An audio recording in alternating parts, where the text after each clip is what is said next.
What the fuck was that? Well, you were driving and then suddenly you just swerved. No, what the fuck were you doing? Dad, I was trying to blow you. Why? Why? Because I was trying to give you what you want because I'm not a selfish person. This is a brand new coffee truck. Brand new. Do you have any idea how much a brand new coffee truck costs? $600? You are callow, you are insufferable, and you have really fucked me this time. Thank you very much. Are you mad because you couldn't get hard?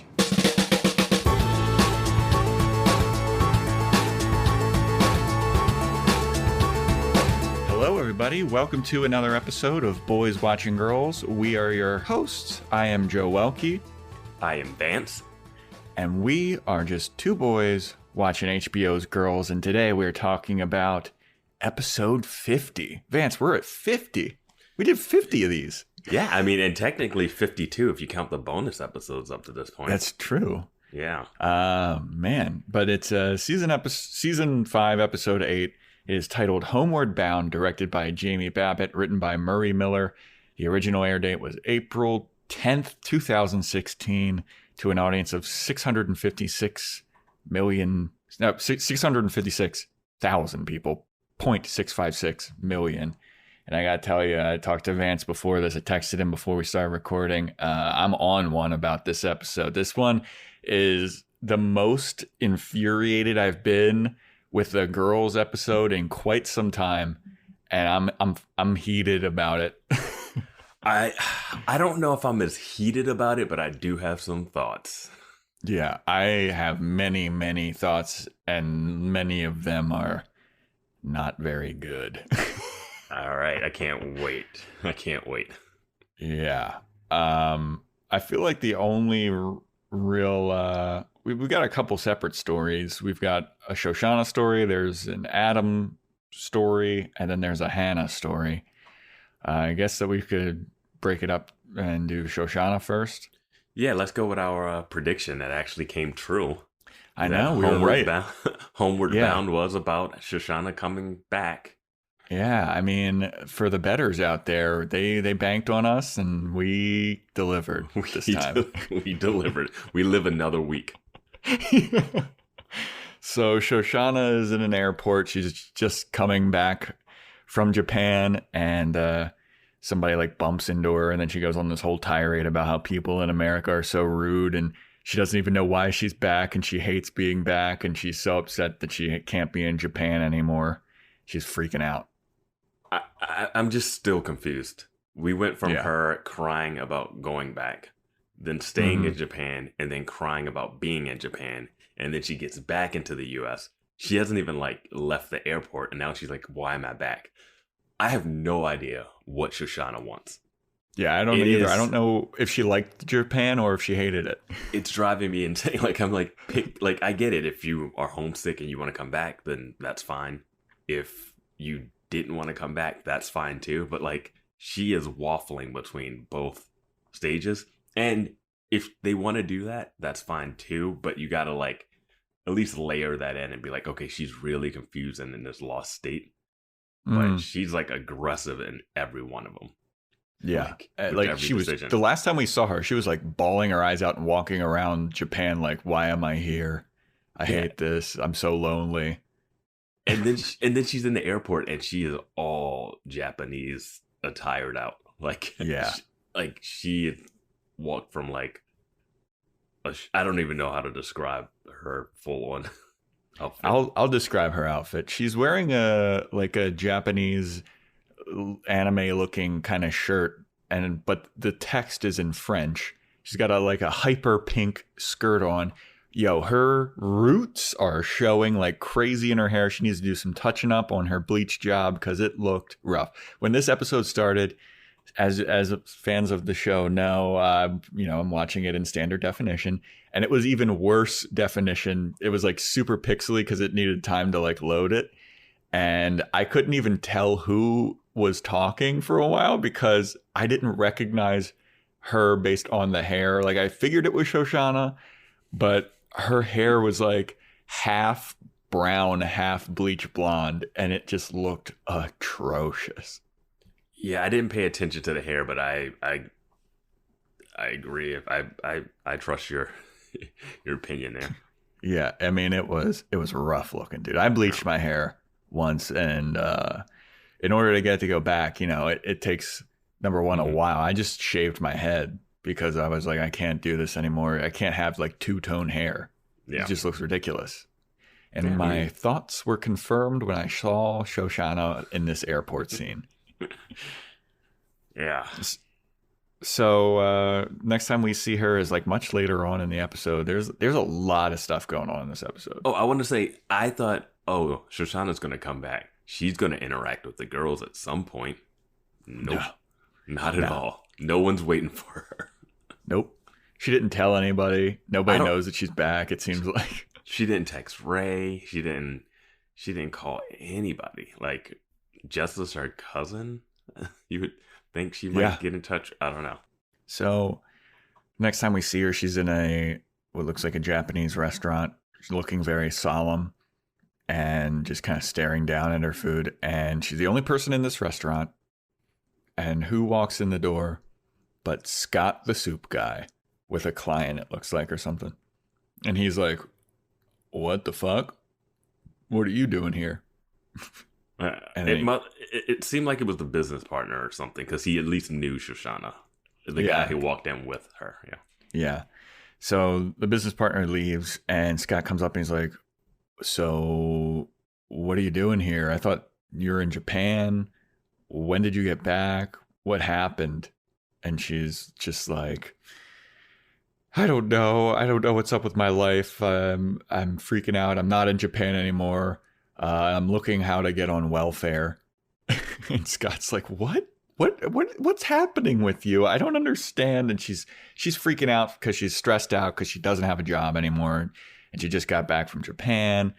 And Scott basically reprimands her and is like, what's ridiculous is you always used to make fun of all of your friends and call them losers for not having their lives figured out. And here you are trying to scam the system to get welfare. And you're taking it from people that actually need it, or you're taking assistance when you don't really need it, and blah, blah, blah, blah, blah. And she's like, wow, this is really fucked up that you're doing this to me in my time of need and when I'm at my most vulnerable. And he basically just calls her a loser, and then he dips out. And it was awesome. Yeah, it was one of those interesting things. I wonder if that needed to happen in front of the girls, like if like Hannah needed to be the one being like, hey, real life's not so easy or whatever. Yeah. But her real life path has been so different. Yeah. Like, Shoshanna talking about welfare is like really interesting, especially in a time we're in where like, we're like unemployment benefits and stuff are a thing. Like talking about welfare is different than like unemployment stuff. Like if she's working, your money goes into unemployment. She should get the unemployment money because it's already gone into a pot for you to take from. But she just got back. Like that should not be her number one go-to. Also, she's like, it's not a lot of options out there for an NYU grad who specializes in brand management. And I was like, that's all the jobs there are. Every job is in brand management. Like, I know they said that like as an inside joke, but it's like, yeah, that's, of course she can find work. Like, yeah, she went on like 1 million interviews before she even went to Japan. Like, yeah, she went on like loads of practice interviews even where she like got the job and she was like, oh no, I'm not even interested in this. I just wanted to practice. Now she actually has real work, international experience working overseas. Yeah. Like, and she also, I feel like her chief concern should be like, where is she going to live? Who is she going to be living with? I don't feel like she comes from a family that has zero money, too. That's like true. Her parents have some means. I don't know if her parents, I feel like they still live in the city, I don't know. Yeah, I'm not sure. Yeah. But she could easily just get Abigail to write her a crazy recommendation. Yeah, it's true. Like, it's fun. Like, there's a way for her to work this out. It's not the end of the world for Shoshanna now that she's just back. And if she wasn't so rude to Scott, he would probably have given her a job. Yeah, and it's not like she's moving back from Iowa where it's like not a ton of people. She's moving from a crowded, busy metropolitan city to another city, and one that you speak the language fluently in now. So it's okay. Yeah, Scott calls her the worst of all of her friends, and he storms out, says good luck, and she's like, don't say good luck. That's the worst thing that you could ever say to somebody. I know what you mean when you say that. And he dips, and then she apologizes to the Japanese restaurant worker for bringing shame upon his establishment. In pretty fluent Japanese, which is nice. Or Japanese that's fluent enough from what I could tell. Yeah, I was going to say, well, I mean, we have no idea. We have no idea. It's just gibberish. But you know what's crazy? When he walked in, did you think he was walking in to meet her? It was one of the most random staged, like, empty restaurant. He walks in and it's like, Shoshanna, you're here? It's like, wait, was this not planned? I kind of got... Yeah, I kind of got that same feeling, but then he mentions like, oh, this was my secret spot that I told you about. You knew that I would be here. And it's like, I wonder if it would have been funny if it was like Shoshanna showed up there every day waiting to just have a confrontation with him. Like this is like 3 days later after she got back or something. Yeah, that's what I was like. Is she like going here just to wait for him because she wasn't even sure she was going to call him? Like, because it doesn't seem like she has anything to say to him when he shows up either. Yeah. It seems like she just went there because it was a Japanese restaurant and she wanted to speak Japanese and have sushi.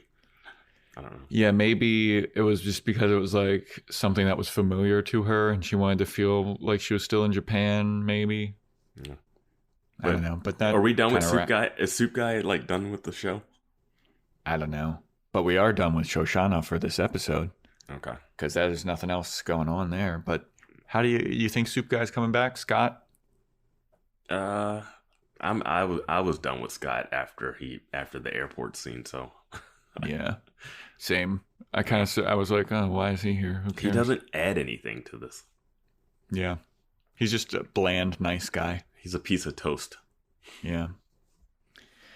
So now we can hop on over to Adam, I guess. Sure, let's do it. All right, so Adam knocks on Laird and Caroline's door, and he's like, hey, Laird answers the door with his baby Sample. Yeah, that's the nickname. That's a nickname, because he's sample-sized, or she's sample-sized. Yeah, I forget what the baby's name is. It's Hannah, Jessa, something or other. Yeah. Yeah, it's like 4 names. Yeah. Sackler. 4 names Sackler. He's holding a 4-name Sackler, and Adam's like, hey, I'm looking for Caroline. I've been trying to reach her and I can't find her. And Laird's like, oh, no, it's all good. We're all good here. And I was like, really? Well, then where's Caroline? And Laird's like, she went to go out to get some, I forget what they're called. Papitas from the store about 3 days ago. And she hasn't come back yet. And Adam's like, what? Papitas are the hipster cigarettes. in this world. I'm going out for a pack of papitas. Yeah. I never saw him again. Oh my God. Yeah. So Adam's like, well, aren't you worried? And Laird's like, no, I'm not worried. Maybe she just kind of got lost looking for him. And Adam's like, you should be worried. She's been gone for 3 days. This is, you know how they say the first 48 is the most crucial. And Laird's just let that time pass. Yeah.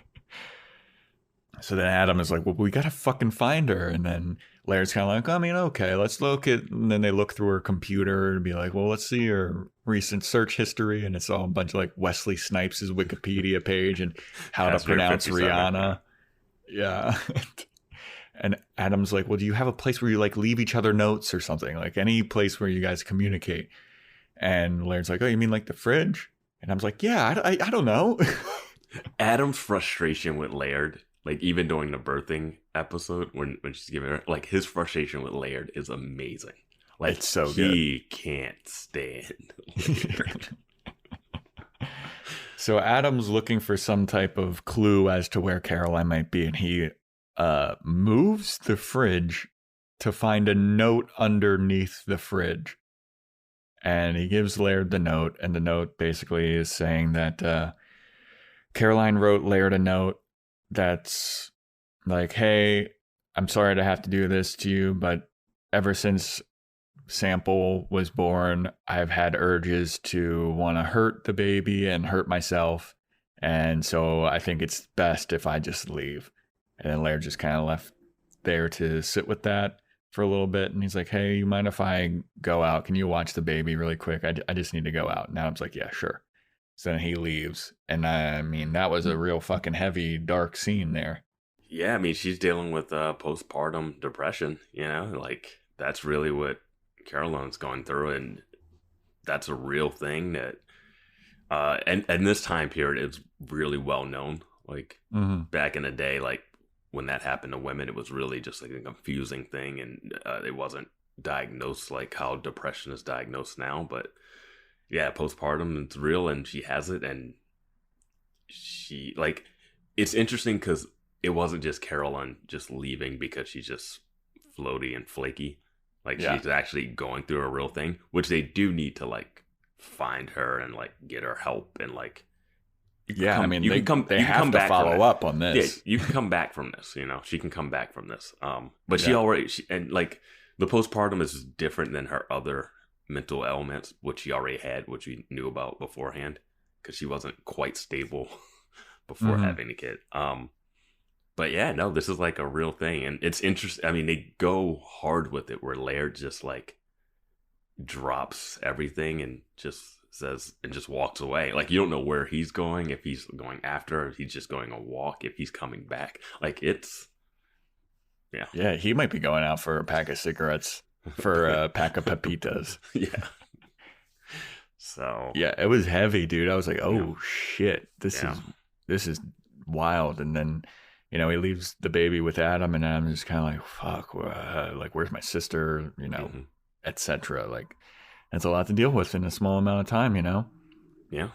And I know that the last line of the letter was something like, I hope that you are as loving to Sample as I was abusive to you, or something like that. And I was like, God damn. Yeah. Yeah, it seems like she was just walking off. They had a weird relationship that we didn't see a lot of, but it definitely had where she was probably yelling at Laird all the time and he's just letting it slide. And then there's those little moments, and like most abusive relationships, where it's like the beat down and then the like loving moment that keeps you just tethered just enough. Yeah. The one moment that keeps you like, okay, this is who I am with. Yeah. But it's like, oh, let me forget about the 90% of the horribleness. Mm-hmm. Yeah. I mean, if anything, that's kind of a thread throughout this episode of relationships and the abuses within them. But yeah. Yeah, I feel bad for Laird, man. That's rough. Mm-hmm. But so then Laird leaves. Adam's left to take care of the baby, and he seems to be having a pretty good time with the baby for a little while. He's singing to it and, bouncing it and having a good time. And then Jessa shows up, I guess because Adam called her to come help him. And she brings milk, and she's like, hey, I couldn't find formula, so I just brought milk. And Adam's like, we don't need milk, I need formula. And then Jessa's like, I mean, the baby won't know the difference, just give it to it. And I'm like, the baby will fucking know the difference because it cannot digest milk. She just has a half gallon of whole milk that she drinks. It is, and you're just like, damn, Jessa. And it would be funny if it was, I thought it would have that moment where she's like, I was joking, here's the formula in the bag. That moment, but like it's not. And then she just plops herself down. She does go, I was joking, I'll go back out and find the formula. Yeah. She was very obviously not joking. No, it was like, why did you even come in? Like, that was the whole point of you coming over, was with the formula. Like, well, I think that she just thought that babies could drink regular milk. No, I know. Like, she yeah. And Adam realizes that she's not joking either. Yeah. And she's like, can I just have a second? I need to sit down. It's mad hot out. And she's like fanning herself. And Adam's like, hey, can you hold the baby real quick? I have had to pee for an hour and I don't want to expose my dick to the baby because it'll probably think it's a monster. It's like you could lie the baby down for a minute, but whatever. Yeah, it's fine. But how long does it have to take you to pee, buddy? Yeah. Like it's gonna be a couple seconds. Yeah. And the baby will have no idea what's going on. But I like Adam's like, Adam's being as responsible as he can be in this situation. Yeah, but that doesn't extend to giving Jessa a baby. You should never give Jessa a baby, which she's like, hey, I've never held a baby before, and she's holding it like it disgusts her. Like she's like, I don't know what I'm doing here. Well, the first time we see Adam come over and he has to hold the baby, he seems uncomfortable about it too. Remember? Yeah. Laird gives it to him. He's like, I don't know what to do. And then Laird's like, hey, when you think about having one of these yourself? You know, like that was the last time we saw Laird and Adam. Yeah. So Adam goes to pee, and then I think what happens next is Hannah gives Jessa a call because Hannah's left in her own little predicament, and which we'll get to in a bit. And Hannah calls Jessa, and she's like, hey, why are you whispering? Because Jessa's like, hello, who is this? And Hannah's like, why are you whispering? And she's like, because I'm with Caroline's baby. She's like, are you with Adam? And she's like, yeah. And she's like, are you with Adam because you two are fucking? And then Jessa's like, yeah. And then Hannah hangs up on her. And then Jessa is like, well, that was Hannah. Isn't Hannah just the worst? I can't believe, like, she makes everything about her. She's being so selfish. And then Adam cuts her off and he's like, my sister is missing right now.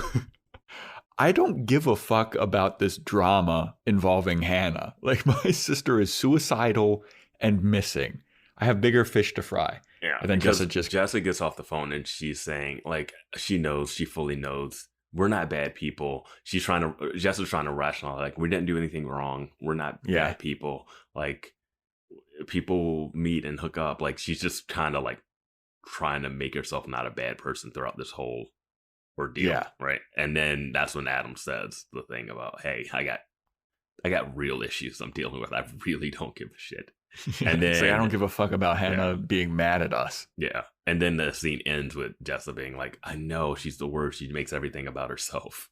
Like and that's how that one ends. And it's like, Jessa, you're making it about your, like, time and place, Jessa. Yeah. Like, and they, like, what are they? I can't believe they're still, like, worried about that. I can't either. I mean, who cares? Like, Adam, like, you don't hang out with her anymore. Adam doesn't hang out with her. I mean, she does live upstairs. Yeah. Like, she lives in the building that you guys are in right now. But whatever. Do you think that Jessa and Adam are doing something wrong, though? Oh, I mean, if you end up sleeping with your best friend's ex-boyfriend, and decide to, like, keep it a secret because you know something, like, that's when you know you're doing something wrong, when you don't want someone else to find out. If the fear of someone else finding out is, like, keeping you from telling someone something, then yeah, you yourself are saying that you've done something wrong. In the grand scheme of things, it's not the worst thing. Yeah.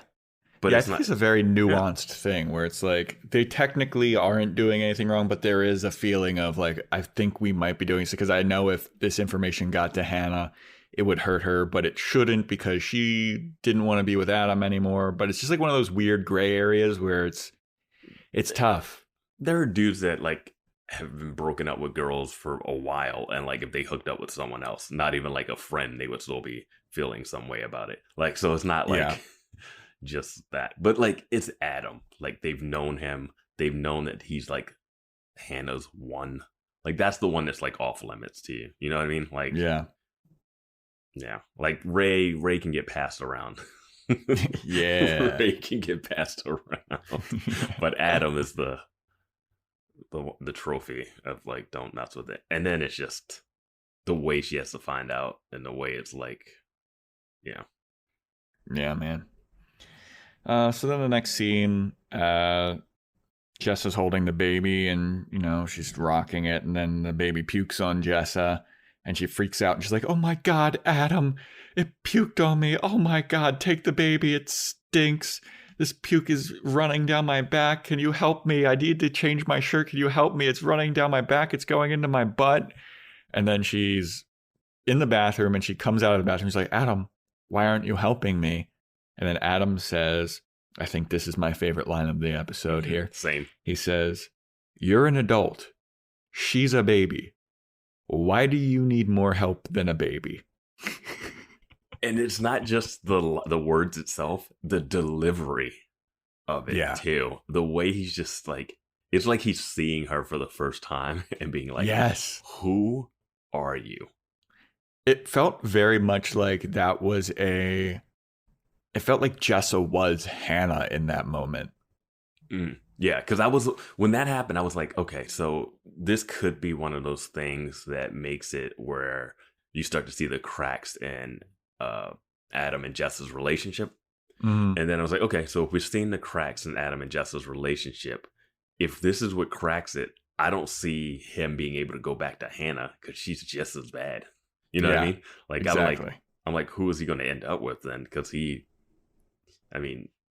can't end up with anybody but Marnie at that point.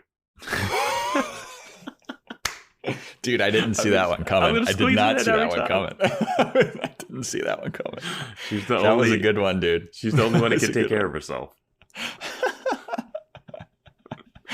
But no, like, I mean, when he says that to Jesse, it has so much behind it. That line delivery, that performance, that read, and like coming in, like, because I think Adam thinks of himself as becoming an adult throughout this, and like, oh, if I was to have a kid, like, is this the person I could have a kid with? That's bringing whole milk and freaking out about being vomited on by a baby who can't help herself.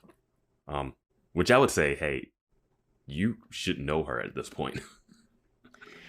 Yeah, I mean, I feel like she hasn't been in this type of situation, which is obviously a situation that Adam wants to be in. It seems like he wants to have kids, and he's like a romantic kind of guy, and this is his first time seeing Jessa thrown into this world, and she's not holding up. And Adam's like, oh, okay, I don't think I can be with this person because she's a dumbass. Yeah. And then that's kind of wraps up Adam and Jessa's story for this episode. Yeah, I'm intrigued to see where that goes, man. They have to follow up on what happened with Caroline. They have to. If they don't, they will. They absolutely have to. We only have 2 more episodes, right? Yeah, in this season, yeah. Wow, yeah. Like, and we have to. I mean, at least with Laird, where'd Laird go? You know? Yeah, there's a lot dangling with an hour of TV left. Yeah. So who knows? Who knows? And now we get to the main event of the episode. Hannah, Fran, and then miscellaneous other characters that show up. Yeah, and Marnie and Desi will get looped in. Yeah, Marnie, they'll be folded into this story as well. Fold them in. Yeah. You know what? Can you take the lead on this one? Can I take the lead? Dude, I'll start the opening scene at least. Yeah. I'm going to get furious, and while you're talking, I'm going to like start going. Okay. So you need to get it in right now, because I'm going to fucking freak out later on. I'm interested to see what parts freak you out, because there's a lot. Okay, so after we come from the opening scene with Shoshanna, we end up with Fran and Hannah in an RV taking off on a road trip because they're teachers, so they have the summer off, and they're just going on a road trip. They're packed up. Fran is driving, and he looks really happy, and he tells Hannah he's so happy that it's just going to be just us. No Elijah, no annoying friends of hers, no needy friends of hers, just the 2 of us for 3 months on the road. Like, dude, as soon as he said that, I was like, Hannah's gonna fucking have a seizure right now. when that was happening, I was like, what made him think that this was a good idea based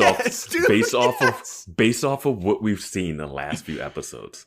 What in the world made him think, oh, I should go on a 3-month road trip with Hannah? Yeah. No, that should never be an idea with Hannah for anyone. No. Oh, she doesn't like being outside and roughing it or camping. Great. She causes trouble wherever she goes. Great. Like, why do you think this is a great idea? Like, it didn't even make any logical sense. like if he's going on this, he should be reluctant. Like, are we sure we want to do the trip? She's like, yes, I've always wanted to go cross country driving. He's like, all right, I've rented a van. You sure you want to do this? I'm sure. And then they get in, and then that would have been the greatest. I can't. That would have been so much better. Because he's like he's so happy-go-lucky during this. He's like, it's just gonna be us. It's gonna be great. Like what world is he living in? I used to really like Fran, but now he's just a fucking idiot, dude. He just became so dumb. Like, he's like so lack of awareness of the person he's in a relationship with. Yeah. I mean, as soon as he just kept hammering home, it's going to be just us, just the two of us. I was like, Fran, is this really what you want? Yeah. Yeah. Like, who picked this? Yeah. Like, if anything, you take a week or two by yourself, Fran, and you and your brother go like traveling and camping. Yeah. She wouldn't have stopped you. She would have been like, oh no, I want to go with you. She would have been like, go. Well, also, like, where's this 3-month road trip going? Where are they going? I don't know. I have a bathroom and Hannah's like, oh, this is cool. It's got a toilet on the van. It's pretty cool. Even though they stop to go to a bathroom. Yes. Okay. Sure. So that is the next scene is they stop and go to a bathroom on like one of those rest stops on the side of the highway. Yeah. And Hannah gets out. She's wearing like these pajamas and cowboy boots. What? What's happening, Vance? Vance, what's happening? Well, it gets even more absurd. Well, I love she gets out and then she texts him from the bathroom. When she gets out and goes into the bathroom, pulls out her phone, and starts texting, I thought it was going to be like the classic, oh, I meant to send that to Marnie situation. 100%. I thought that was going to be what it was too. But instead, she directly texts Fran, I don't want to go anymore. Leave without me. In all caps. And Fran gets the message and he's like, what? And he calls her and she's like, Fran, I don't want to go. Just leave me. Leave me here at the rest stop. Of course, Fran is one of those people that gets a text and then wants to call you right away. No, I'm texting you because I want a text conversation. I'm not texting the phone call. This is what I thought was going to happen. So Fran just kept saying, it's just going to be the two of us. I thought that when Hannah got out and she went into the bathroom, I thought that Fran was going to leave her there. Like without the text, I thought it was just like Fran was going to drive away and just ditch her. Mm. Yeah. I thought that would have been... Did you think that was going to happen when you thought it was still an accidental text? Or even when he read that text? Maybe. Or when he read that text? Yeah.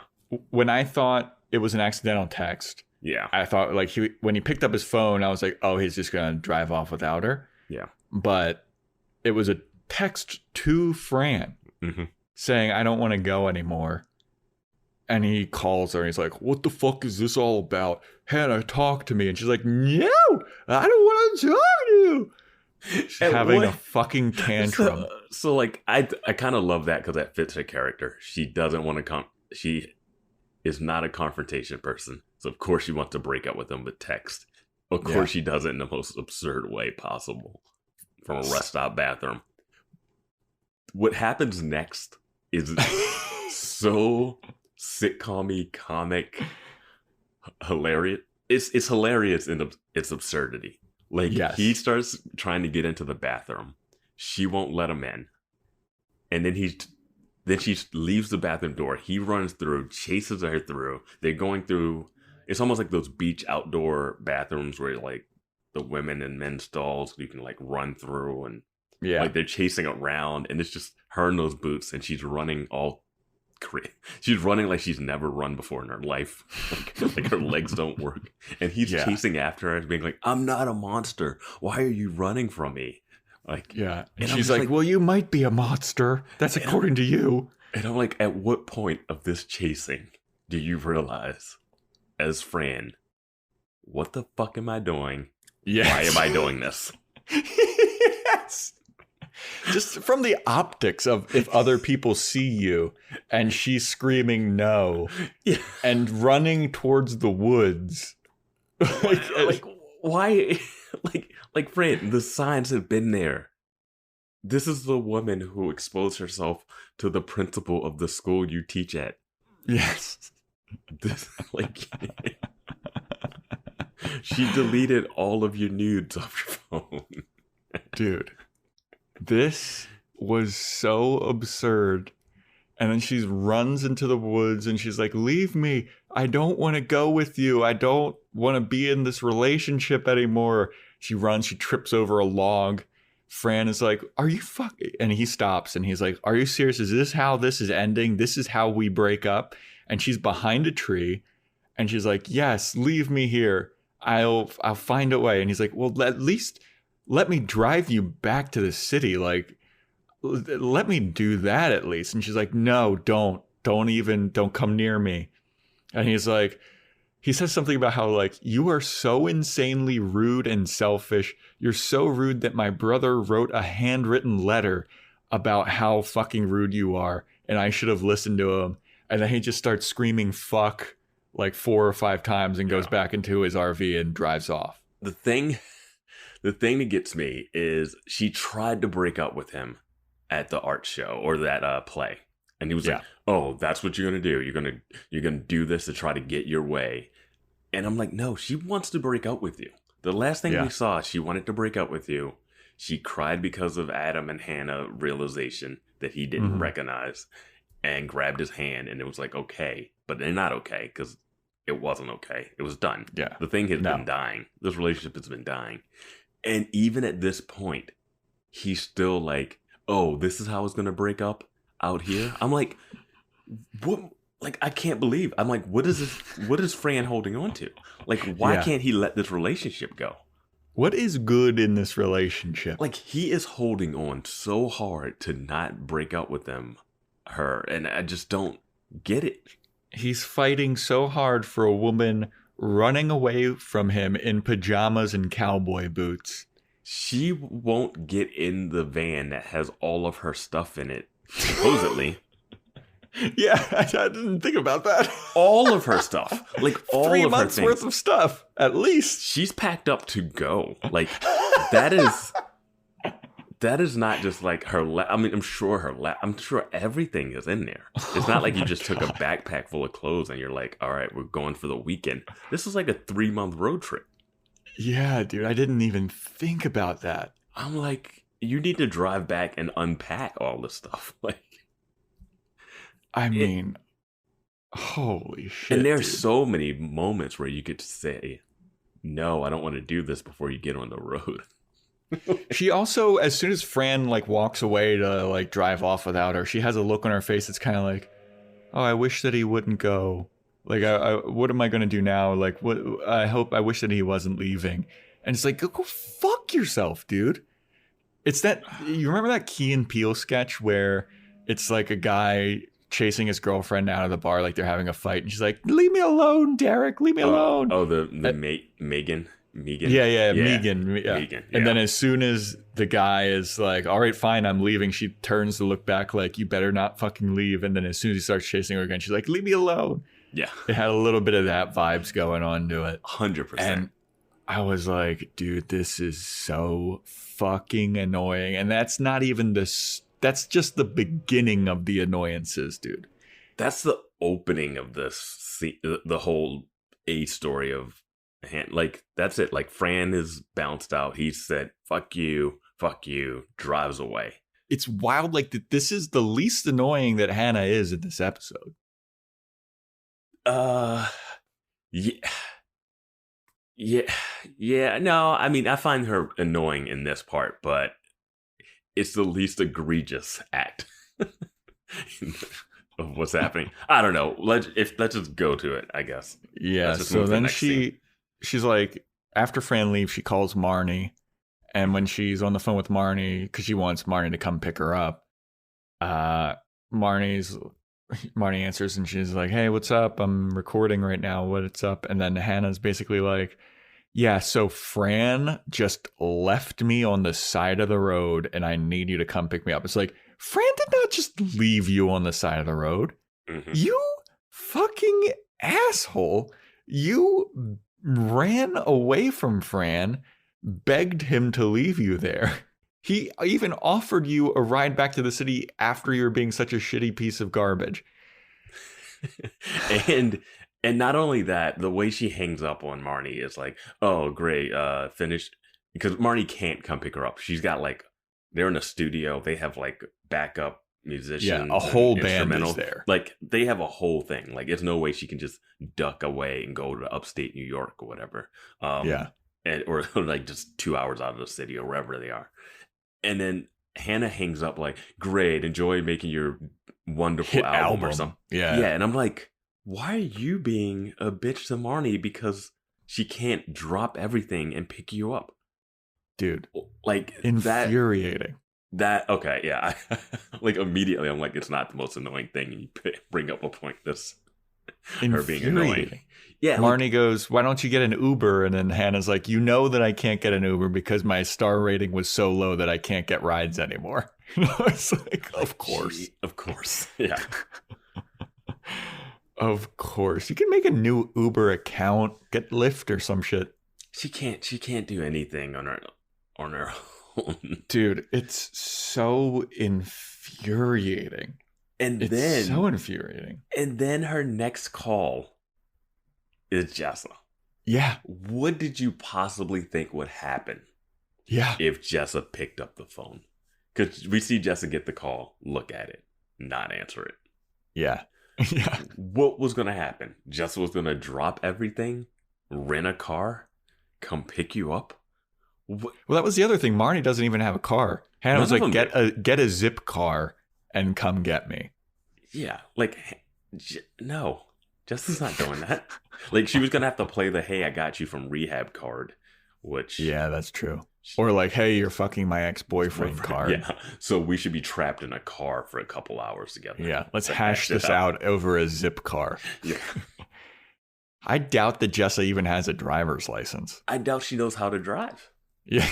Like, not even like, that's not even like an insult. Like, there are people in New York that just never learn how to drive. Like, I would not assume. Yeah, I dated a girl that didn't know how to drive. Yeah, I just would assume Jessa doesn't even know how to drive. Yeah. So what is that call? I have no idea. But Jessa's voicemail is pretty funny, where it's like, hey, you've reached Jessa. If this is an emergency, dial 911. I'm tired of, and don't leave a message because I'm tired of listening to messages. Yeah, she's like, I don't check my messages. Yeah. So then Hannah's just like there left in the woods. And before she calls Jessa, Marnie says, why don't you call Ray? I think he has a truck now. And then Hannah goes, the last thing that I want is to be in a car with Ray getting a lecture, which, you know, that'll happen. But yeah, of course that'll happen. Yeah. Maybe you need that lecture, you know?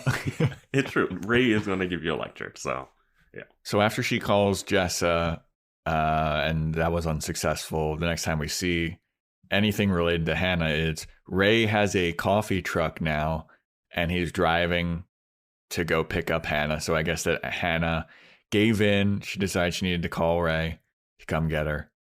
And this is where shit just really goes downhill. Why did Ray come to get her? Like, I know he's like, oh, I can't. I know that you hate being outside and I couldn't just leave you stuck on the road. Like, his virtue is like just too much right there. Well, I think like a season ago or something, he said that he thinks of her as a sister and he would be upset if anything happened to her, blah, blah, blah. That was the speech he gave to Fran at the wedding. Yeah. Which was the beginning of the season, I believe. That was the first episode. Yeah. So he views her as a little sister. Okay. I mean, it's a lot, though. I mean, it's a lot to ask someone. That is a lot. Yeah. I mean, an hour and a half. I mean, especially in New York. Yeah. Driving in New York is rough, dude. Yeah. I mean, once he gets out of the city, it's fine. But like, yeah, but then there's tolls. Yeah. I remember driving. When I would drive from New York back home to Baltimore, it would cost $40 in tolls both ways. But that's not not $40 one way. But he's going like upstate. Like that's going across state lines. I guess so. But you still have to pay like $15 just to get out of the city. Yeah. Yeah. So Ray comes to pick her up. He picks her up, and Hannah like is literally laying on the side of the road, like laying on the side of. I can't describe it any better than that. She's just. Well, it's no different than when Adam and Shoshanna went for a hike in that one episode. Yeah, and she just plopped down on the ground and started looking at her phone. Like she's not a road trip camper outdoor person, and that's. Here's the thing: we forgot to mention Ray's driving in his new coffee truck. Yeah, like he now has a mobile, like a mud truck, mud coffee. If you're from New York, like those coffee trucks, so he can like take his coffee on the road, park it somewhere. If there's a street fair festival or something, he can like park it there. He can go to Smorgasburg. Yeah, stuff like that. So he's driving up in this, like putting real miles, and he mentions that. He makes sure to mention that. Yeah, those trucks are like city trucks. Those aren't like. Yeah, you don't want that on the highway. Road. I feel like that probably gets like 3 miles to the gallon. Yeah, I mean that thing is meant to just go and park somewhere and be parked for most of the time. Yeah. But yeah. So he pulls up. Hannah gets up off of the side of the road, comes in the truck like a little child. She's like, "Thanks for coming and get me, Ray." And he's like, "Yeah, I couldn't leave you here, to rot like a piece of fruit." And then she's sitting there and she's like, "Ray, do you think I made the right decision breaking up with Fran?"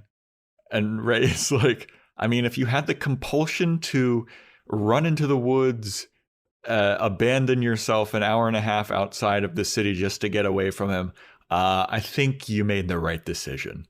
Yeah. And then he follows that up with, "You just got to trust your instincts and go with your gut." Yeah. And this leads to one of the worst things. Yeah. This is one of the worst things I've seen happen in this show. Hannah is like, "Okay, good advice, Ray." Crawls over to him on her hands and knees, starts unbuckling his belt and stuff. And he's like, "What the fuck are you doing?" And she's like, "I'm giving you what you want." And he's like, "I don't want this."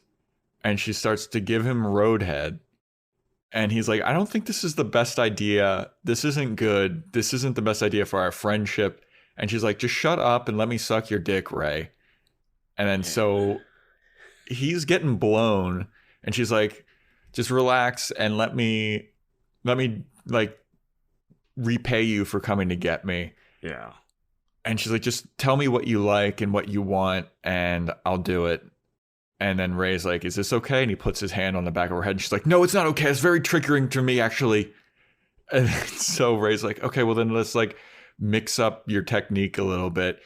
And then he closes his eyes and then runs off the side of the road, hits a sign, and then his truck completely flips over. Yeah. This is a tricky one here. I don't even know where to begin with this. This is just what are we supposed to take from this right here? I have no fucking idea, dude. I have no idea, and it's awful. like it's like Hannah doesn't take no for an answer. Like Ray's like, "Don't do this, don't do this." She's like, "Shut up." And I just want Ray, like, it's hard to turn down a blowjob, right?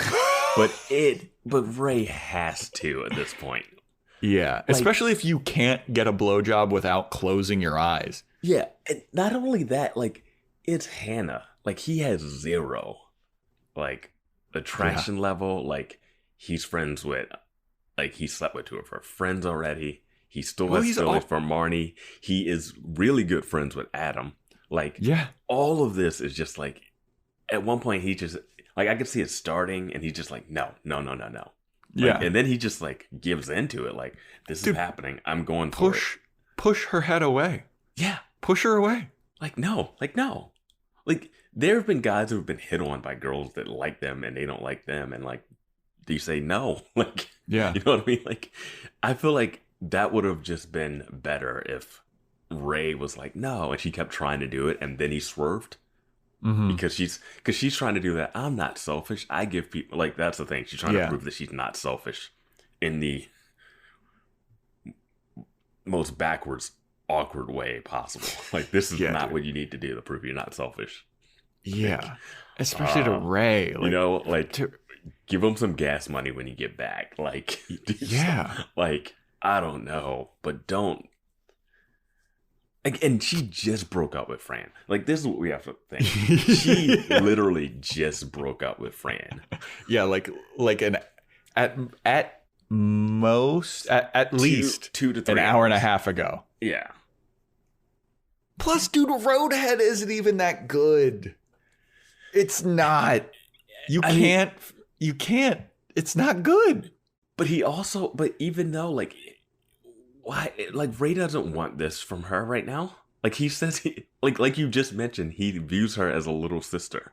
Exactly. That is not little sister behavior. No, you don't want your little sister to blow you unless you're in a weird, twisted porn. And the way that he starts to, like, close his eyes and go back, especially what we find out later, like, that he never even fully got hard. And he's talking about, like, oh, change up your technique. And can I do this? I'm like, it hasn't started yet. Yeah.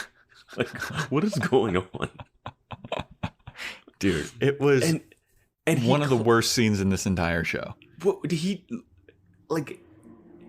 lose himself so much in that he had to close his eyes and swerve? Like, pull over on the side of the road, bro. If you can't handle getting some roadhead, pull over. Like, wow. I don't know. I just don't even understand. Like, I get it if you wanted them to be trapped, but what a weird way for this to end up. Yeah. And this episode does a thing that the last episode did, right? The last episode was the one with the where they find out about Jessa and... Yeah. Okay, Mm-hmm. so in that one, we had the exposing herself to the principal, right? Mm-hmm. But then we're supposed to feel bad about the Jessa and Hannah and Adam thing, right? Yeah. This one, she tries to blow Ray. Yeah. And then later, she's all upset to find out, like, oh, Jessa really is hooking up with... And then what happens even later after this, I'm like, am I supposed to feel bad for Hannah? I have no idea how you could. Because, so, Ray's truck, like, they're in a ditch, and it just topples over onto its side. Yeah. And then Ray and Hannah get out, and Hannah's like, what the... The first thing that Hannah says is, like, what the fuck, Ray?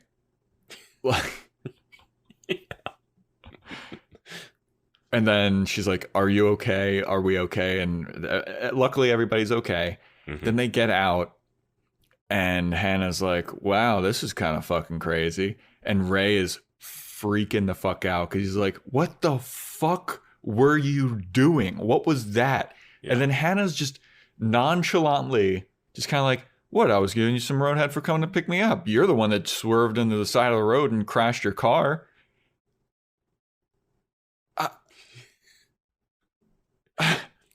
If this doesn't stop Ray from being friends with her, I don't know what will. Well, especially because he's like, do you know how much I just got this truck? Do you know how much a truck like this costs? And Hannah goes, I don't know, like $600. What fucking world do you live in where, dude, you can't get a shitty like 1984 Toyota Corolla for $600. No. Let alone a working coffee truck. Yeah. And he's like, it cost $50,000. That's how much this costs. And Hannah's like, well, then maybe you shouldn't have fucking crashed it on the side of the road. I was like, I wrote down, let me find what I actually wrote. I wrote, I would punch Hannah if I were Ray. I mean, it is absurd. He came out of his way, picked her up, and then she causes the crash.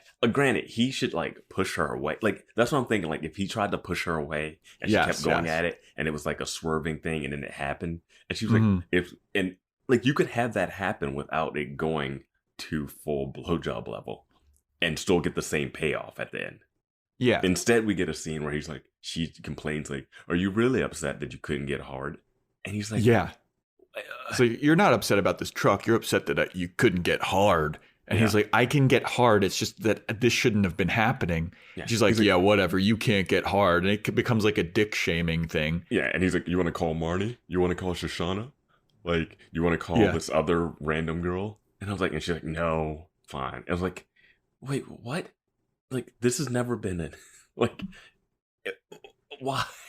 I wish this was a video podcast. So that the people could just see how hard we're like shaking our heads like, what the hell is happening? This was so awful. The lack of any accountability on Hannah's part. Like, I will say they're both at fault in this. Oh, absolutely. Ray, why are you closing your eyes? What the fuck is wrong with, like, even if you don't get hard and like you need to concentrate, let her suck your dick for the whole hour and a half ride home. Keep your eyes on the fucking road, dude. Dude, don't those vans have like, those trucks have like the open door side thing where you can kind of see through? Like, dude, that's how Hannah got in. It doesn't have a door on the side. Yeah. What if they crashed the other way? Like, dude, it was so fucking Why didn't terrible. They go one step further? When they crashed, she just bit his dick off. Like, just go the whole way. You know what I mean? Just go the whole way. Yeah, dude, they crashed. They're on the side of the road. Ray's dick is probably still out. Yeah. You know? That would have been hilarious if you bit his dick off. I didn't even think about that. That was the fear factor in my eyes when he hit the thing. Dude, it was so... And then her blaming him, and then him just being like, it cost $50,000, and her being like, whatever. Yeah. Not a sorry in sight. Mm-mm. No apology for this blowjob that he didn't even want, that he told her he didn't want, and then she's like, shut up, I'm sucking your dick. Yeah. And we're supposed to like identify, like, this is the main character of the show is Hannah, and be like, we're championing her. How can you possibly champion this person? I just don't get like what, like it doesn't have a payoff of like, the only person that got hurt from this is Ray. Absolutely. Fran got hurt by being abandoned. Like, now he's got like a 3-month plan that's ruined, even though that's a lot on Fran and whatever they did to his character, because he should not be wanting to go on this trip. But anyway, she leaves, so she's just going to go back to New York, and fine. Yeah. Ray's out on the side of the road with a $50,000 truck that's flipped over, that's going to need to be, if it even works anymore, another probably $10,000 to get it fixed. And now he can't sell coffee out of it, so he's has no income. Yeah. Dude, he's fucked. Yeah. And so he calls, and I was impressed by this. He's speaking Russian to a guy named Dmitry, who's going to take like 4 to 5 hours for him to get there and fix Ray's car up so that they can get back to the city, it seems like. I mean, they're going to have to get a winch to like get that thing out of the ditch. I mean, it's a truck on its side. Like, it's not like a dude with a pickup that's going to... I know, dude. It's not like you fucking... It's not easy. You know, you can't just tow him back. Like, there's a lot of shit that needs to happen for this truck to be even right side up. Yeah. So he's like, yeah, it's going to take him like 4 or 5 hours to get here. And Hannah's like, 4 to 5 hours? What are we going to do for 4 to 5 hours? We can't just stay here. And Ray is like...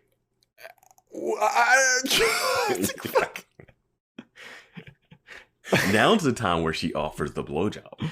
Exactly, dude. Now he really needs that blowjob. He can concentrate on getting hard. You can really focus on your technique. There's no like there was a tree in the background they can go behind or something. Yeah. Go behind the truck that's flipped over. Yeah. God damn, dude. You can fuck like 8 times in that 4 to 5 hours if you want to. Yeah, Jesus. Just turn this relationship into something creepy. Oh my God, she comes back and her and Ray are in a relationship. Oh no. Oh God. Because where was that going to go? Like, where was that going to go if that actually, like, he didn't crash that car? I have no idea. Like, they were just going to get back to the city and just have that? Yeah, they talk about their fucking idle chat about his coffee truck. Oh, man. So I think we should jump to Marnie right now. Yeah. Right? Yeah. So then, so with Marnie, after she gets the call from Hannah, they're in the recording studio recording their song. It sounds really, it sounds all right. It's kind of basic. Do you remember the lyrics? Because I was like halfway through like zoning out during the song to like realize the lyrics are insane. Yeah, it's something about being in a bar in Oaxaca and I think a guy with a gun shows up or something like that. It was something weird. And I just caught the tail end of it when I was writing down a note, probably in shock from what we just witnessed. Well, it sounded like a country song, like an old timey country, like a Johnny Cash song. There was something. There was a line even when she first called, when she's like, "Oh, Desi's not speaking to me unless we're like singing," and then they had Desi sing one of the lines, and I don't remember exactly what it was, but it was like something magpies. It was something about boysenberries in his bush. Yeah, something really weird. Yeah, something bush. Yeah. So they stop playing the song all of a sudden because a woman comes into the studio and Desi's like, "Hey, let's take 5. Everybody, we got to take 5." And Marnie's like, "I don't want to take 5. We're like literally in the middle of playing this song." And Desi goes over to this new woman and he gives her a big old smooch. And you see Marnie looking like, who's this bitch? And Desi's like, "Everybody, this is Tandis. She is going to be our set decor person. She's going to take care of our set decor or something. She's going to be I wrote this down. She is our sage decor for the tour." Oh, okay. So they're like, I think she said sage, but maybe they said set. But I think it was like sage. Oh, like stage decor. Stage decor. Okay. I thought I wrote sage. down stage. Yeah. I thought she was saying sage, like the stuff they burn to like. I mean, that would have fit. Yeah. That wouldn't be too far off base from what she looks like. Tandis Moncrief is played by Lisa Bonet.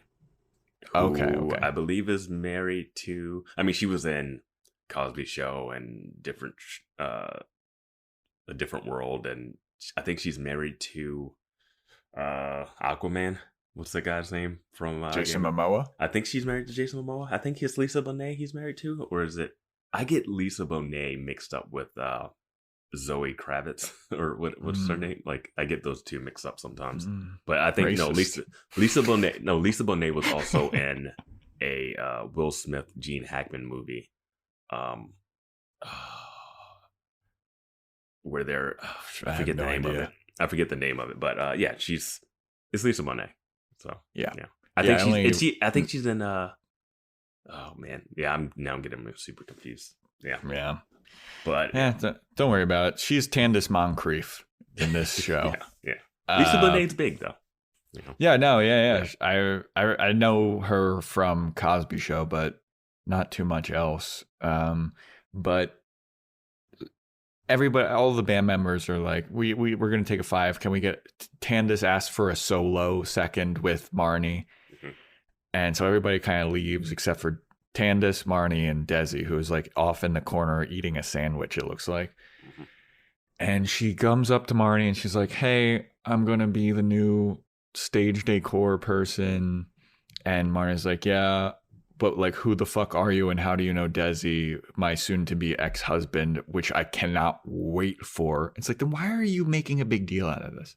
Exactly. Everything that's being said in this scene should not... I mean, I get it should bother you on an emotional level, but realistically, it should not. Yeah. Like, it really shouldn't. So Tandis is like, "Well, my name is Tandis Moncrief." And then I like this where Marnie's like, "Well, that's a very obviously fake name." And she's like, "Well, how come I've never heard of you if you're such good friends with Desi? Like, we've been married. You didn't come to the wedding." And Tandis is like, "Well, I didn't come to a wedding because I was doing an anti-violence workshop for criminals or something." And Marnie's like, "Oh, yeah, of course you were. Yeah. And she's like, and that's why Desi wanted me to come and be our stage decor person and be present for all of this, because you have rage issues and he wants to separate his music life from his personal life. And he's worried that you're going to like freak out on him. And Marnie's like, oh, I have fucking rage issues? I have fucking rage? You think I'm crazy? Let me show you how crazy I can be. No, she just gets a little higher. She just literally goes, wait, I have rage issues? And I'm like, has she had rage issues? Like, I mean, I could see how Desi would think that she has rage issues, you know? I could see how, I could definitely see how Desi thinks she has rage issues. I also think it's a real twist from the last time we saw Desi, where he was going to use the music to get back together in the relationship. Yeah. And now he's like, everything's just shifting for convenience sake. Because when they were having their fight at home, when she goes on her Charlie adventure, it was because she wasn't talking to him. And he was like, you can talk to me. Like, and she's like, no, I want my space. I don't want to talk. Now Marnie's complaining that he won't talk to her. And like during this scene, she's like, so wait, he doesn't, because it goes in where Candace is like, he wants to pretend like you're just not there when you're not on stage. And I was like, yeah, that sounds perfect. That sounds like what you wanted, Marnie. You were saying that sounds like the perfect job. Like, I don't want to fucking, like, you know, when you have coworkers and stuff and you're just like, you go to work, and that's why I never like want to go to those like happy hours or anything. It's like, you're my work people. Like, once I'm outside of this office, I have another life. You want people to be friendly. You want like your musicians to seem like they like each other, but they can not like each other and work together. You know, like, yeah, there's been many bands like that. You want your podcasters to enjoy each other and not be like me and you, where we just shut down. And don't, like, you know what I mean? Like, yeah, that's our working relationship. Yeah, it's like, peek behind the curtain. That's a wrap. Vance has tried to murder me 6 times during the whole recording of this podcast. Yeah, I mean, we record remotely now, not because of the pandemic. It's court-ordered restraining order. I will say that it would be impossible to make music with this setup, though. Like, unless Candace is going to be there the whole time. Like, I feel like bands do this, though. You always see how would they do that? Musicians break up because, like, they're creatively good together. But, like, I'll bring up Groundhog's Day as the movie. Like, Bill Murray and Harold Ramis were, like, at odds during that movie. But they made one of the, like, classic films, you know? Like, they just... Because the working relationship is different than, like, once you call cut or once you're, like, offset or stuff like that. Like, they might not get together on a personal level. They can get on stage, he can play the music, and she can sing. And but you have to write music. He's also an actor, so he can pretend like he loves her while they're on stage. Yeah, that's true. Like, people really thought that Bradley Cooper and Lady Gaga were, like, in a relationship because of they were singing a song together. And I'm like, he's a multi-time Academy Award nominated actor, you know? And she's an actor that's, like, gets nominated for Emmys. So, like, maybe this is a weird thing. Maybe they're acting. You know? Yeah. So, yeah, I mean, they can do it. And I thought this is exactly what she wanted, but I think she would want that, but not with another woman involved. That's all it was just a jealousy. She didn't want Desi to decide those terms. She wanted to be on her terms. She didn't want to be the one. She wants to be the person that's invited to the party and gets to say no. Like, she doesn't want, she wants the control. And this way she doesn't have the control and it pisses her off. And we get to see woman versus woman again. This battle pitted against each other. I gotta say, Desi just has these women coming out the woodwork. When she first showed up, I was like, is this Clementine? That's what I thought too. Yeah, and I was excited for this. I was like, Clementine's back? This is gonna be wild. No, but instead it's Candace Moncrief. Yeah.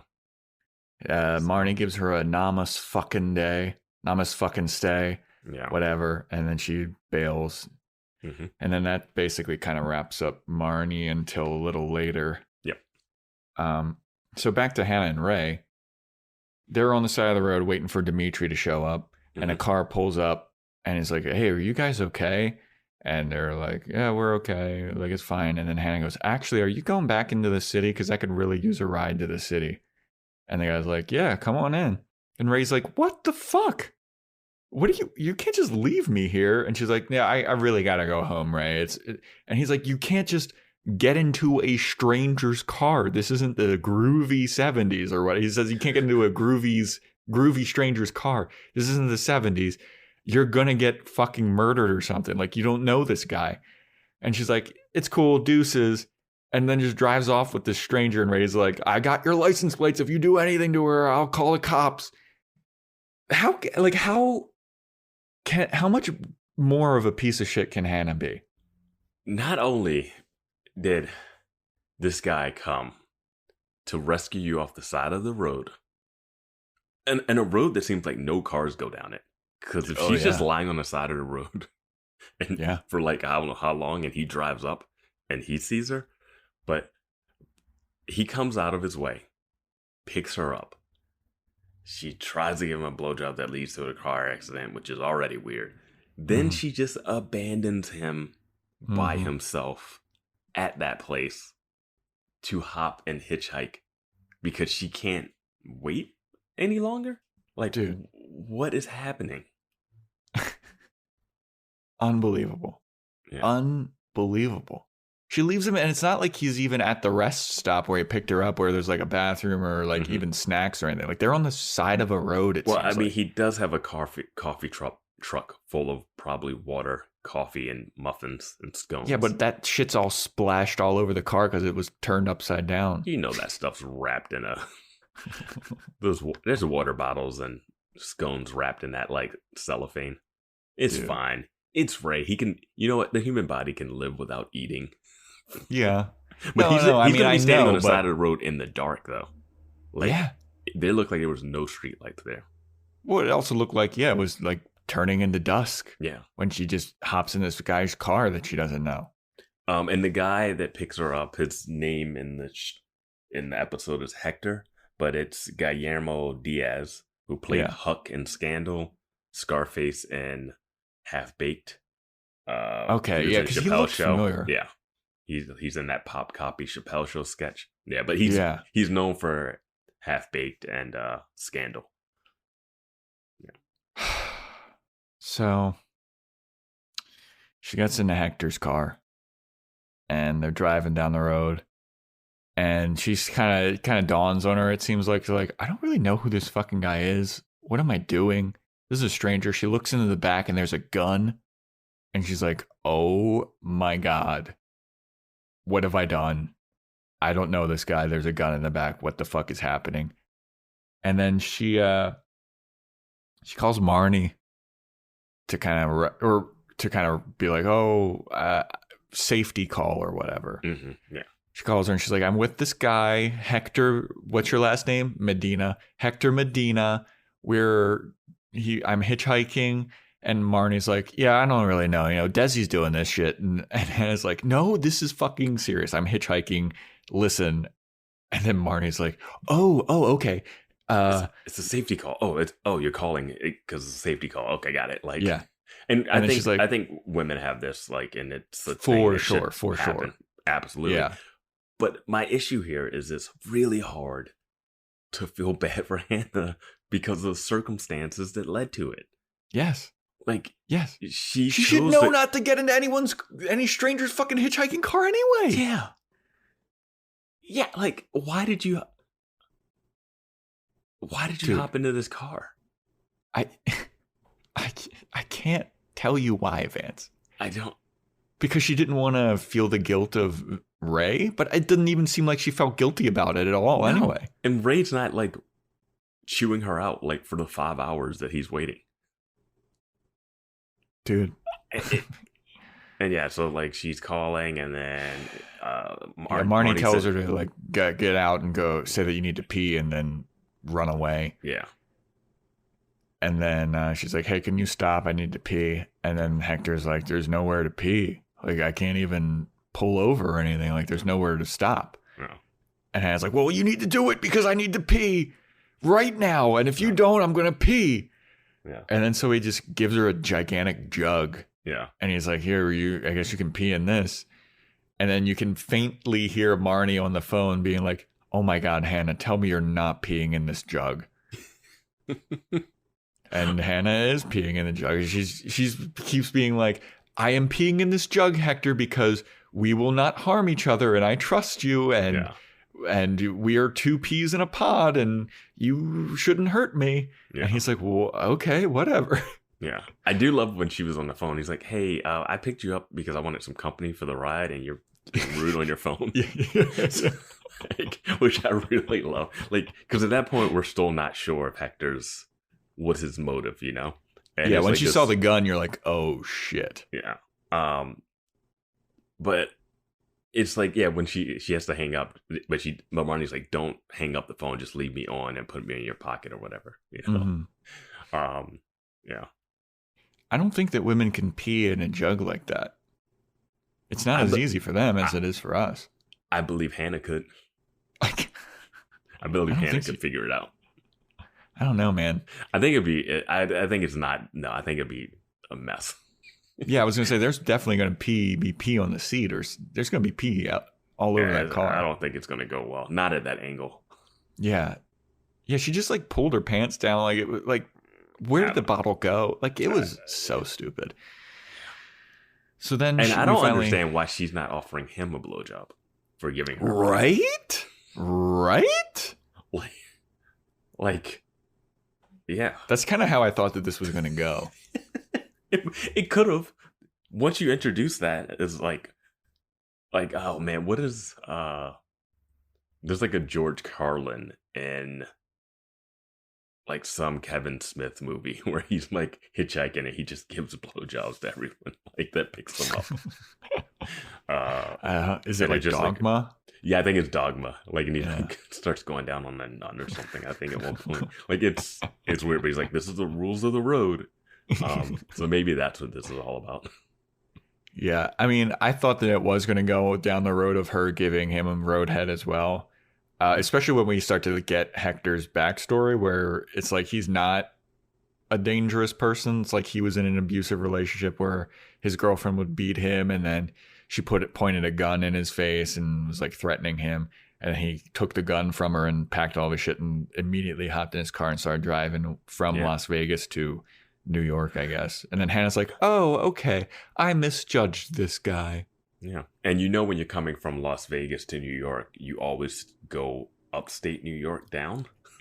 Yeah, exactly. Exactly, Vance. Like, the geography does not work there. Also, you know, being Hispanic, driving around, gun loose in the back seat, not a good thing. No, I don't know what Vegas is like, but you probably don't want that in New York. Probably don't want that in most of the country. You know, you probably want to tuck that somewhere. You know, yeah, put that in the trunk. Like it shouldn't just be loose on a blanket in the back seat. Vance, there's so much wrong with this episode, man. So much wrong with this episode. But yeah, Hector's just basically happy to be out of this abusive relationship, and Hannah's like, you know what? I can relate to you. I too just broke up with my boyfriend. And then he says something about like, is that guy your dad? Talking about Ray. Yeah.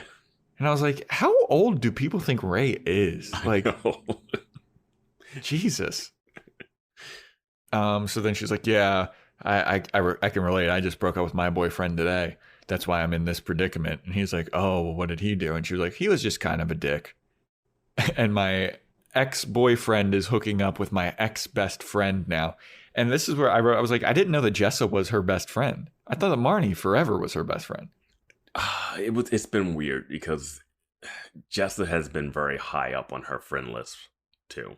I mean, we started out with Marnie as our best friend, but like it seemed like her and Jessa had like a real close college relationship too. I guess. But yeah, it's whatever.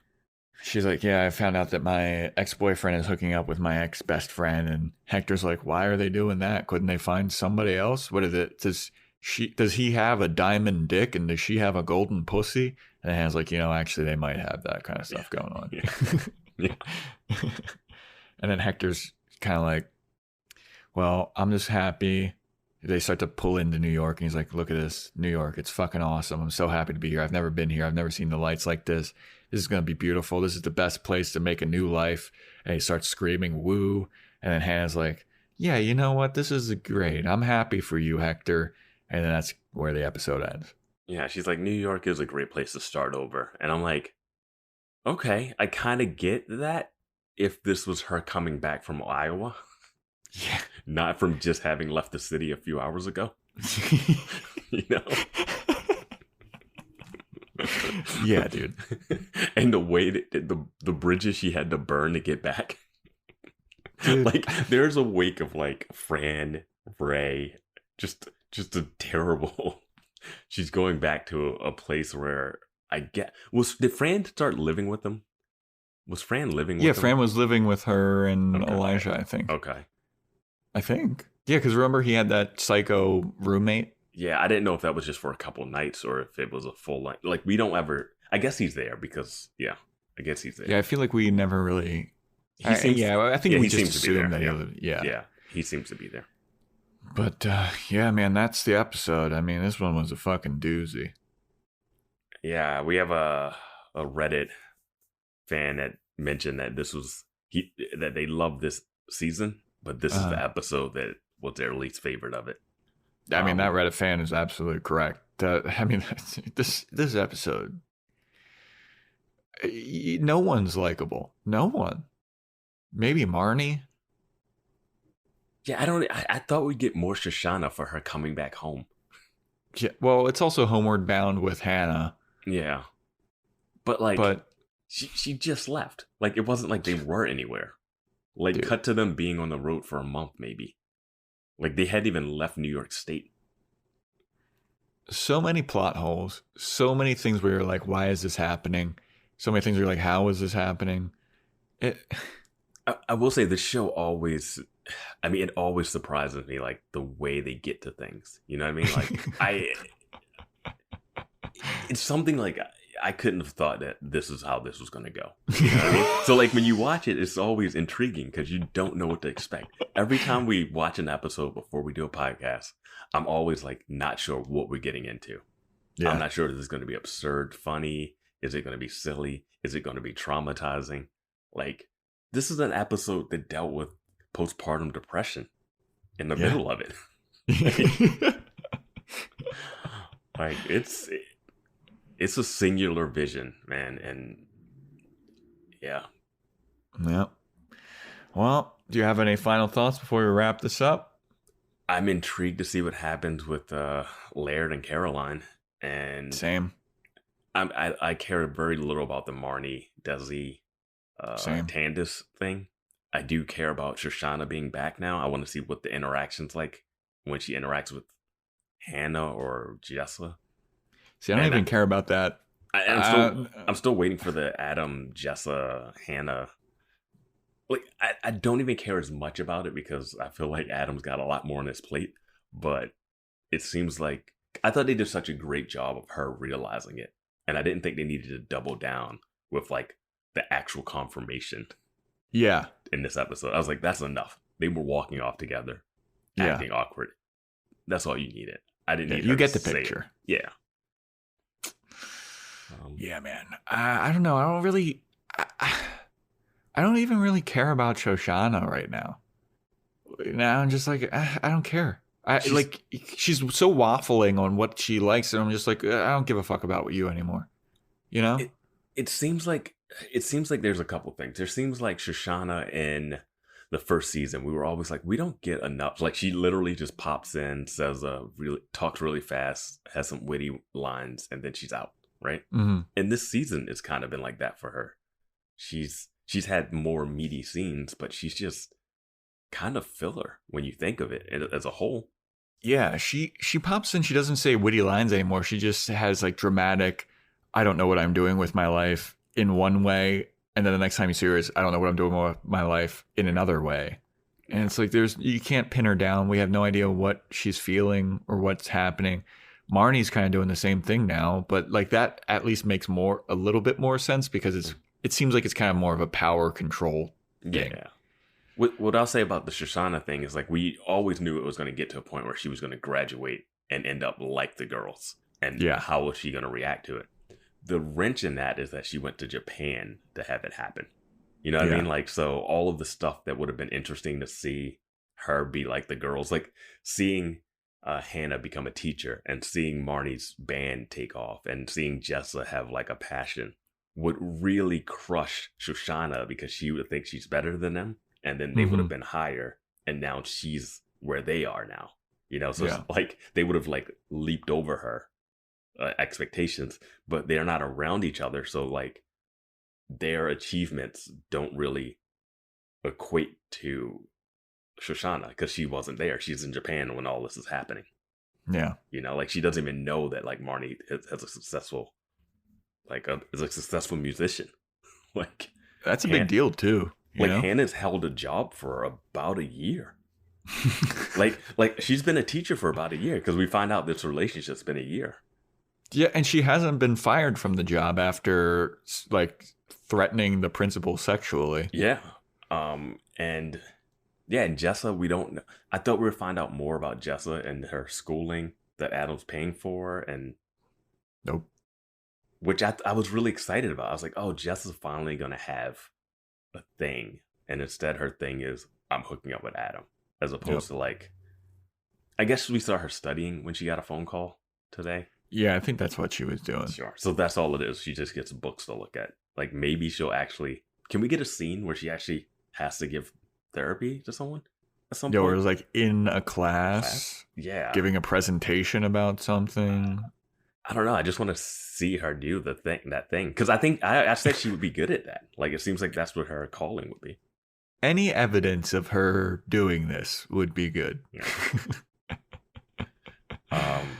And I feel bad. I think Ray's coffee business is going under. Yeah, I mean, Ray's in a bad way now. I mean, he just lost $50,000. Hopefully that truck is, once you just put it back up right, it's going to be fine. It's in short, but I feel like the truck was one of those like last ditch efforts because he was losing business to Helvetica. Oh yeah, Helvetica, yeah. So I feel like this was a last ditch of like how to, Well, maybe we'll find out in the next episode, which is directed by Ray, actually. Oh, nice. Yeah, directed by Ray. It is titled Love Stories. All right. Yeah. We're just going to, I guess it's going to be more of this, just all the relationships, and we'll probably double down on Fran breaking up like for the 8th time this season. Dude, I don't even know. I don't even have a prediction. This episode left a sour taste in my mouth. It almost left a sour taste in Hannah's mouth. I was going to say it left a soft dick taste in my mouth. Did not enjoy this episode. But, I mean, overall, this season's been all right. It's been pretty... I mean, this episode is... This is a stinker. A blast to talk about. It's not even close to one of my least favorite episodes, though. I think it's up there with one of my least favorites. Because it was just like... It was so hard to like anybody in it. I don't know. I don't like any of their actions in it, but we've seen them do stuff like this before. Yeah. I mean, last episode, she exposed herself to a teacher and then just went around. Like the principal went around. Like, I don't know. Like, the bar is set so low or high. Yeah. I don't even know how to say it, but the bar is set in a place where, like, I'm still, like, can't believe it happens, but I'm not as shocked as I used to be. If this was my first episode watching, I'd be like, what is going on? Yeah. But, yeah. Well, all right, everybody. This has been our episode on Homeward Bound, episode 50, the big 5-0 of this series. We don't have much left, Vance. Yeah, we got 2 more episodes this season, and then on to the last one. Then one more season. So stay tuned, everybody. Next time we'll be talking about love stories. See ya.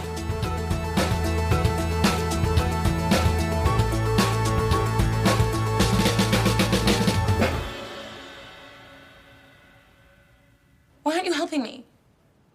You're an adult. She's a baby. Why do you need more help than a baby?